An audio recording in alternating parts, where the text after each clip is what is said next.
analyse yu am solo yi nga xam ne nag Sandiogou def na ko li xewoon waaye ki nga xam ne nag moo di Bougane moom ak lu mën di xew daat nañ koy placer en garde à vue moom Bougane Gueye Dany gannaaw ba nga xam ne bëggoon na forcer ne dafay dem force fële nga xam ne nag fële président Bassirou Diomaye Diakhar Faye nekk nga xam ne nag gendarmerie bu Bakel ñoom sax daan nañuy dafa communiqué xamle ne li tax ñu teg ko loxo Bougane mooy dafa ànd ak 13 daamar maanaam 13 oto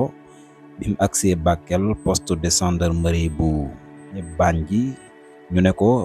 da ngay taxaw xaar président de la république jàll nga door a dem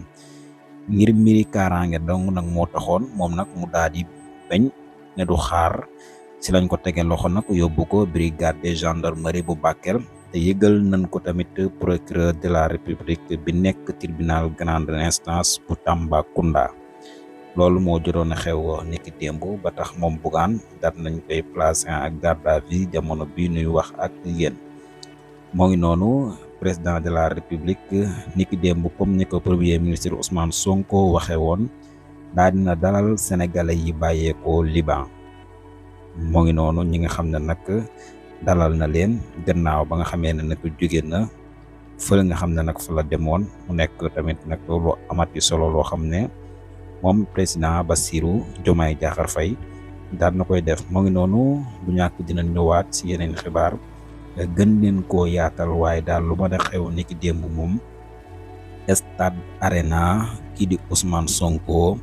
maanaam buñ ko mënee wax toj na ko rajax stade ba foo sànni matt bu tak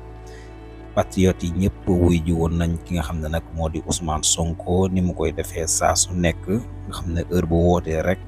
gars yi dañuy daw wuy ji ko mu nekk nag loo xam ne nekk na lu am solo comme ni ñu ko waxe woon du ñàkk dinañ ñëwaat si yeneen xibaar gën leen koo yaatalal yaa ngeen jëf bu leen di fàtte di abonné ci chaîne bi di bës cloche de notification bi ndax dina tax contenu bu bees bu ñu dugal ngeen daal di si mën a jot di leen jaajëfal bu baax a baax woy leen di abonné di bës cloche de notification bi tey commentaire di partager tamit vidéo yi yaa ngeen jëf